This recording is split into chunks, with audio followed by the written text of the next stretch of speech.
If I told you there is a biblical prophecy that seems to be unfolding between Egypt and Israel, would you believe it? The prophet Isaiah wrote something in chapter 19 that, for centuries, was considered improbable.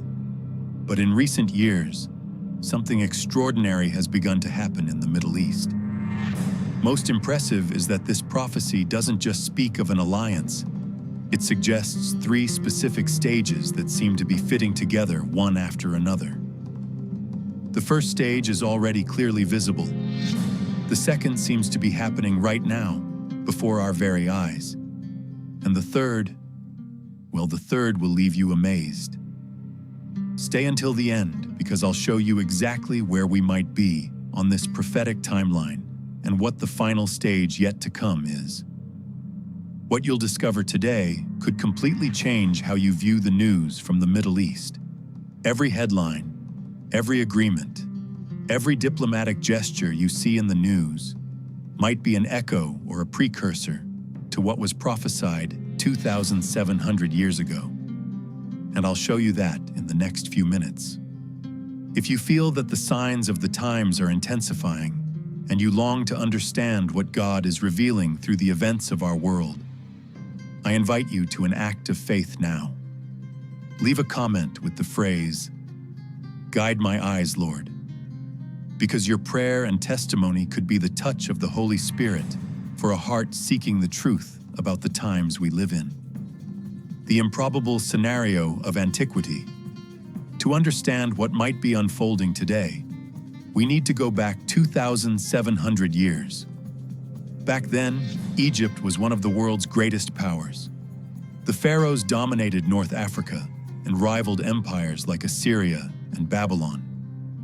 Israel, on the other hand, was a small nation constantly oscillating between alliances, sometimes joining with Egypt against the Assyrians, and other times doing the opposite. It was a complex and dangerous political game.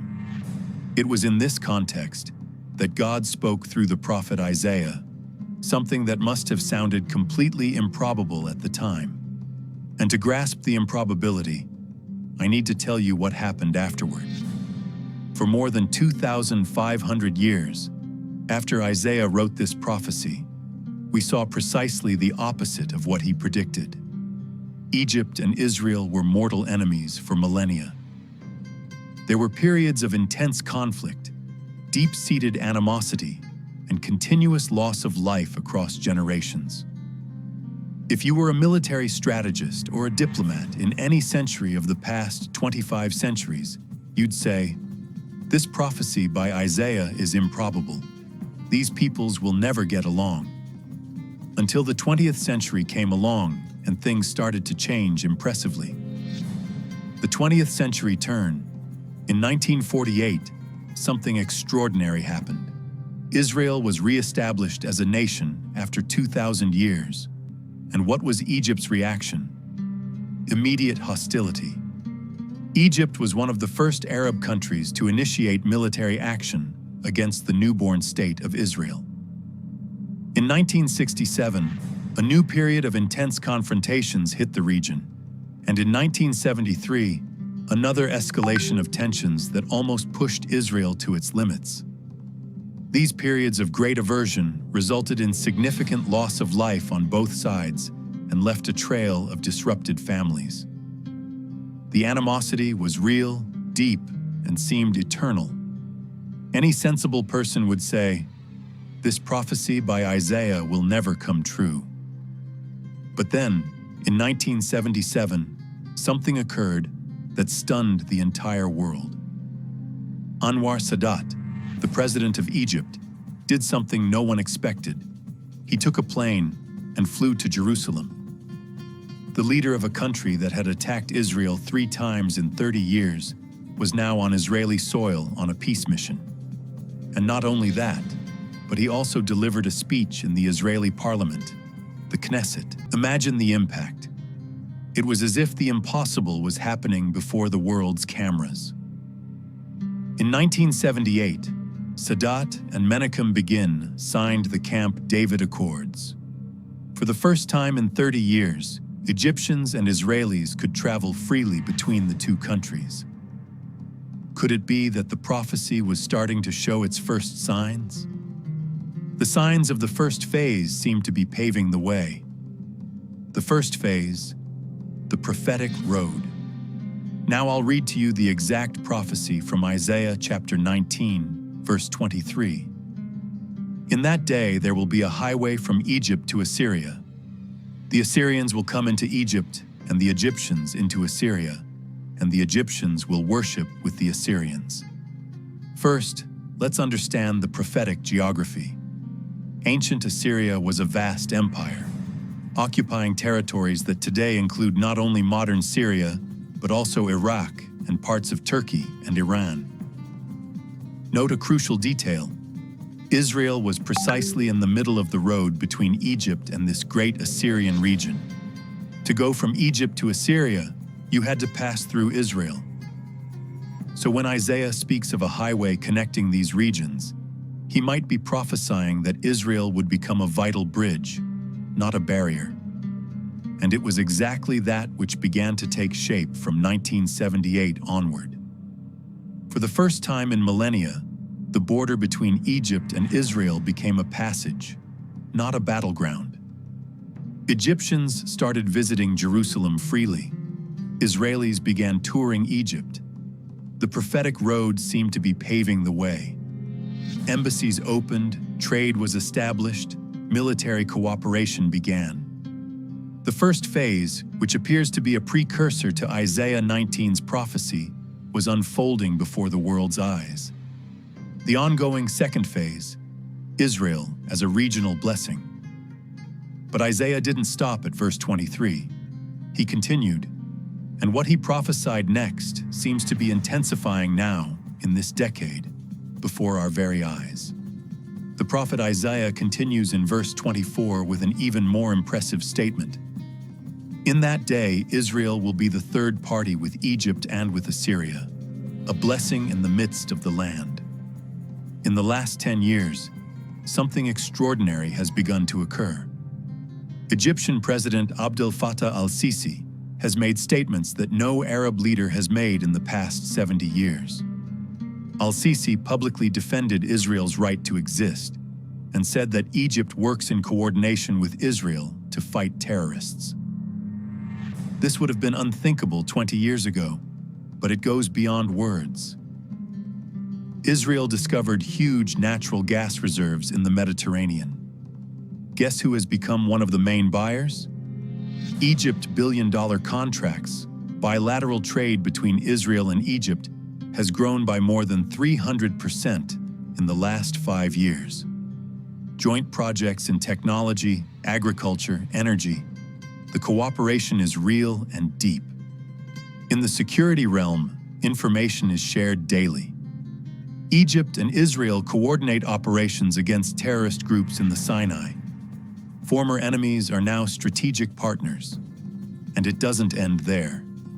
There are plans for commercial corridors connecting Egypt, Israel, and other regional countries.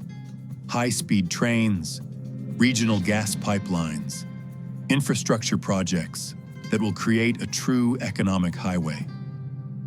Israel is literally becoming a point of connection and cooperation in the midst of the land, uniting Egypt with other nations. Signs of the ongoing second phase. The third and final phase, spiritual reconciliation. Now we come to verse 25, which contains one of the most extraordinary statements in the entire Bible. Whom the Lord of hosts shall bless, saying, Blessed be Egypt, my people, and Assyria, the work of my hands, and Israel, my inheritance. Do you realize what is happening here? God gives 3 honorific titles to 3 different regions. Egypt is called my people.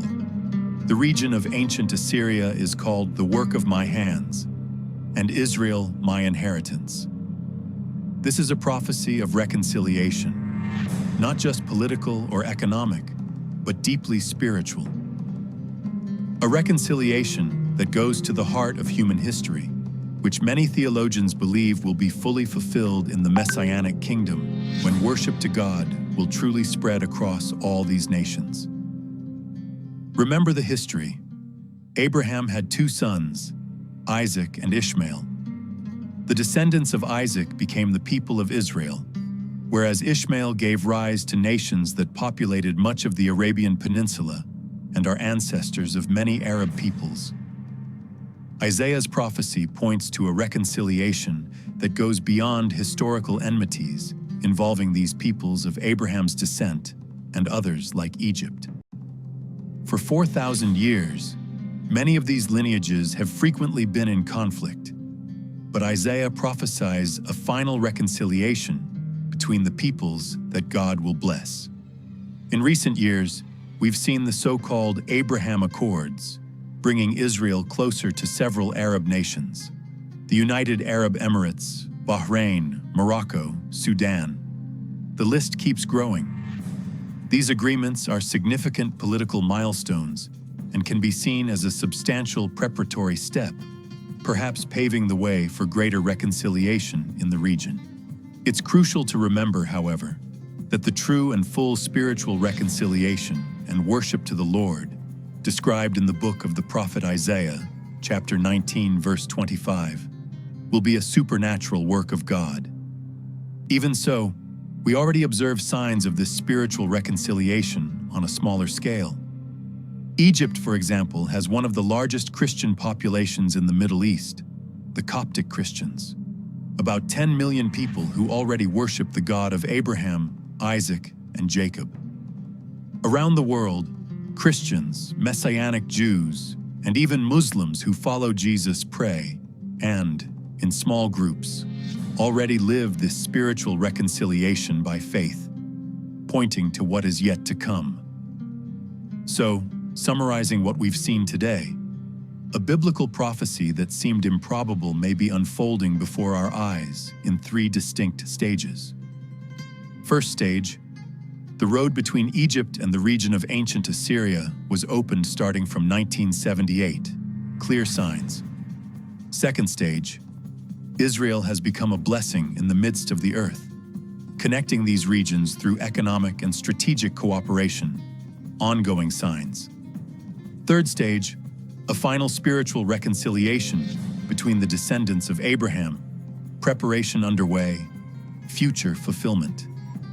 Every piece of news about cooperation between Egypt and Israel, every trade agreement, every diplomatic gesture, every joint project could be another piece of the prophetic puzzle fitting perfectly, pointing towards something greater that is yet to come. The question isn't if these Bible prophecies will be fulfilled. The question is, are you paying attention to the signs of the times? We know that the full reconciliation Isaiah described will only happen through the work of God when Christ reigns in righteousness. What we see today might be just a shadow, but the signs invite us to watch, pray, and keep our eyes on the coming King.